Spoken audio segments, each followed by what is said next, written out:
Урматтуу Кыргызстандын жана Борбордо Азия мамлекеттеринин атуулдары, сиздерге салт болуп калгандай, дүйнөдөгү болуп аткан окуялар боюнча, ушул жуманын ичинде кандай окуялар болгону боюнча айтып кетейин деп чечтим.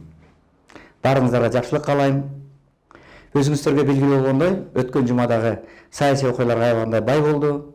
Американын мамлекеттик делегациясынын башчысы Марко Рубио менен Россиянын мамлекеттик делегациясынын башчысы Сергей Лавровдун ортосунда Сауд Арабиясынын Эр-Рияд шаарында жолугушуу болду. Ал жолугушуу боюнча дүйнөнүн бардык массалык маалымат каражаттары, дүйнөнүн бардык жетекчилери көңүл бөлүп турушту. Кандай сүйлөшүү болот, кандай бүтөт деп. Сүйлөшүү өзүңүздөргө белгилүү болгондой 5 саатка созулду. 3 жыл болду согуш башталганына. Россия менен Украинанын ортосунда согуштун башталганына 3 жыл убакыттын ичинде Америка менен Россиянын ортосунда бир да сүйлөшүү болгон эмес. Американын мурдагы президенти Джо Байден Путин менен бир да жолу сүйлөшпөй, бардык ортодо байланыштын баарын токтоткон. Американын элчилиги Россиядан кеткен, Россиянын элчилиги Америкадан кууруп чыккан. Ошентип толугу менен эки өлкөнүн ортосунда байланыштын баары толугу менен үзүлгөн да. Анан ушул эки делегация, Марко Рубио жана Сергей Лавров баштаган делегация эң биринчи жолу ушул эки өлкөнүн ортосунда дипломатиялык байланышты калыбына келтирүү. Аларды толугу менен кайрадан шайлоо, Американын элчиси дагы тез аранын ичинде Конгресс тарабынан шайланып, анан өзүнүн ишине кириши керек. Россиянын толук кандуу элчиси дагы ошо Совет Федерация аркылуу, Госдума аркылуу шайлоодон өтүп, кайрадан жумушка кириши керек. Эки өлкөнүн ортосундагы дипломатиялык байланыш кайрадан толук кандуу иштеш керек да. Мына ушул эң биринчи жыйынтык мына ушундан башталды да, биз алган маалыматтар боюнча. Анын экинчи алар талкуулаган маселелери бул жакынкы чыгыштагы азыркы абал. Өзүңүздөргө белгилүү болгондой, Израиль менен Палестинанын ортосунда 1,5 жылдай согуш болду. Ошо Израиль менен Йеменин ортосунда, Сириянын ортосунда, мына Иран менен проблема аябай катуу болуп атат. Мына ушул боюнча дагы катуу сөздөр болду да. Америкалык делегация Россиянын позициясына кызыктыр. Россия кандай позиция деп. Алар ошол Палестина өзүнчө бир мамлекет болуш керек. 1947 жылы Израиль мамлекеттүүлүгүн алган. Ал эми Палестина өзүнүн мамлекеттүүлүгүн ушул убакка чейин ээ болбой келди. Ошон үчүн эч кандай Палестина өзүнүн мамлекети менен ошол өзүнүн территориясында калыш керек. Алардын эч кандай көчүрүлгөнгө туура эмес, Египетке же Иорданияга деген пикирлерин өзүлөрү билдиргендиги боюнча биз маалымат алып атабыз. Андан тышкары Иранын ядролук куралы боюнча дагы сөз болгону боюнча маалыматтар бар. Анткени өзүңүздөргө белгилүү, ошо америкалык делегация ошо Ирандагы ядролук бомбанын, ядролук куралдын кайрадан иштелип чыгып ишке киришине каршы. Эки зор мамлекет сүйлөшүүгө барып атат да. Мына ушундай кезде, мына ушундай эки мамлекет сүйлөшүп аткан кезде бүт дүйнө көңүл бөлүп турганда, ушул бир жаман иштер болуп кетти. Өзүңөр билесиңер, Украинанын президенти Владимир Зеленский ушул бир сабырсыздыкка жол берип, иштарлыкка жол берип, ушул бизди сүйлөшүүгө, Америка менен Россия бизди сүйлөшүүгө катыштырбай койду, бизди четке чыгарып салды. Украинанын үстүнөн том бычып атат. Украина катышпаган жана сүйлөшпөгөн сүйлөшүү эч кандай жыйынтык бербейт, биз эч кандай жыйынтыкты тааныбайбыз, алардын сүйлөшүүсүн биз аткарбайбыз деген мааниде баягы өтө мындай сабырсыздык кылып маалымат жыйынын берип, анан маалымат таратты да. Анан бул жерде дагы ошол Американын президенти Дональд Трамптын наамына дагы бир топ туура эмес сөздөрдү айтты. Ошо Трамп болсо ушул Россиянын таасирине кирип, ошол Россия эмнени кааласа ошол сөздөрдү айтып атат деген бир маалыматтар таратып, Дональд Трамптын аброюна шек келтирген сөздөрдү айтты. Дональд Трамп дагы куру калбастан, ал киши эми өзүңөр билесиңер, эмоционалдуу адам, эч качан бирөөгө жемин алдырбайт. Бардык нерсени ачык айткан адам. Ал киши айтты, бул Зеленский бул диктатор, эч кандай шайлоо өткөргөн жок, шайланган эмес. Бул киши комик, эч кандай бир ийгилиги жок комик. Мына 3 жылдын ичинде аны ким токтотуп койду? 3 жылдын ичинде согуш токтотуп, келишимге келип сүйлөшүп алса болмок. Дарамети жок жетекчи дагы сүйлөшүүнү жасап койсо болмок. Бул дарамети такыр эле жок экен деген мааниде катуу сөздөрдү айтты да. Андан тышкары ушул биз ушул Зеленскийдин катышуусу жок эле сүйлөшүүлөрдү өткөрөбүз деген дагы бир катуу сөздөрдү, катуу сындарды айтты да. эгерде Америка менен Россиянын ортосунда сүйлөшүү уже жакшы башталып, жакшы жыйынтыгын бере баштады. Өзүңөр билесиңер, ушу Трамп дагы Путин жөнүндө жакшы пикирин айтты. Путин болсо Трамп жөнүндө жакшы пикирин билдирип, эгерде Трамп болгондо Джо Байдендин ордуна бул согуш болмок эмес. Мына Трамптын командасы эч кандай жаман ою жок.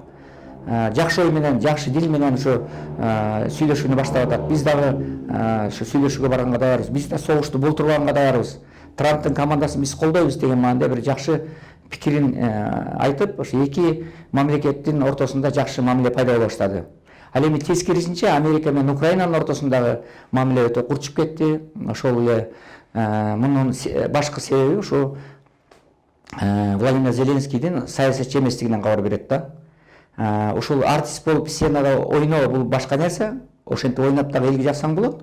Бирок мамлекет башчысы болуп, эл башкарып, саясатчы болуп, адамдардын тагдыры үчүн күрөшкөн бул өтө башка нерсе. Экөөнүн ортосунда асман менен жер айырмы бар. Мына ушул өзү, ушул Зеленскийдин аялуу тагдыры мына ушуну көргөзүп турат да.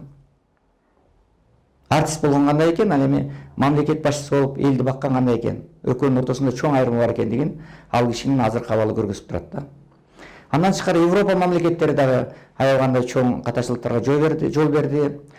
Мына ушул президент болуп 2 жолу шайланган Франциянын президенти Эммануэл Макрон дагы ушул бир ачуугандуулукка жол берип, 2 жолу Европанын лидерлерин чогултуп, Евросоюздун өкүлдөрүн чогултуп, Европарламенттин өкүлдөрүн чогултуп, НАТОнун жетекчисин чакырып, ошолордун баарын чогултуп 2 жолу жыйналыш өткөрүп, анан ушу бизди дагы Европаны дагы четке сүрүп салды, катыштырбай салды. Дональд Трамптын бул кылганы туура эмес.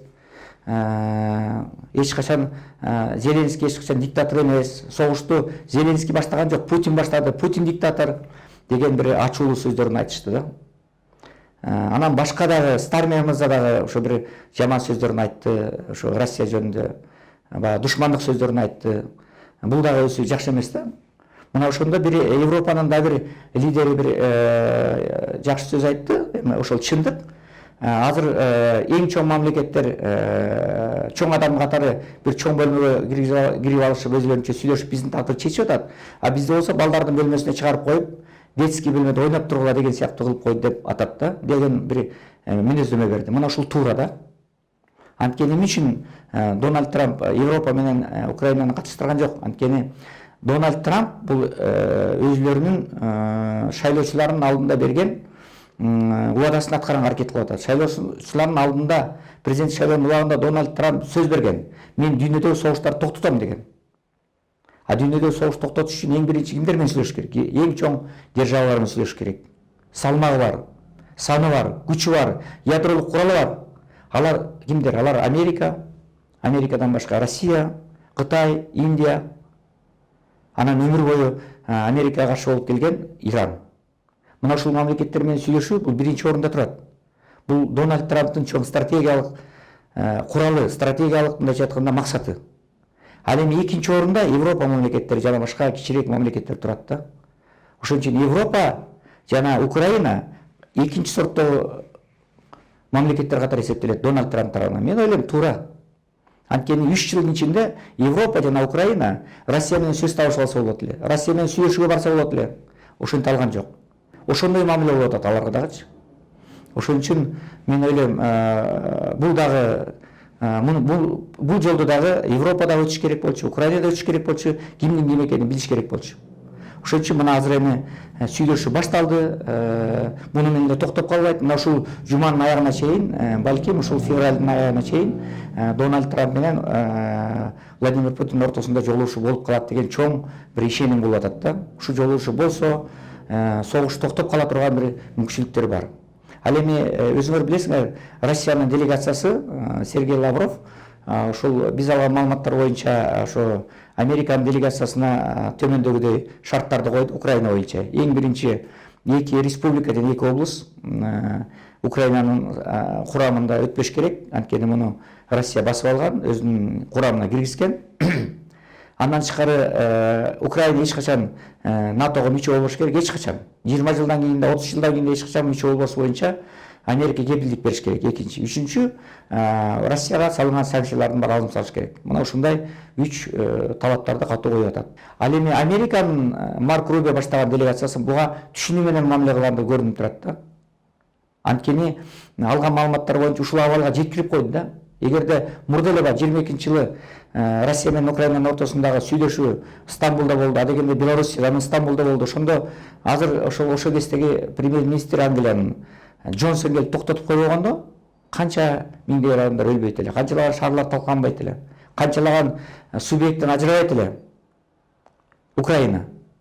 Ошон үчүн аябай чоң ката кетирип барышты. Европадагы, Украинадагы, ошол кездеги Американын президенти Джо Байден дагы аябай чоң ката кетирип барышкан да. Мына ушунун баардыгын Дональд Трамп билип атат да.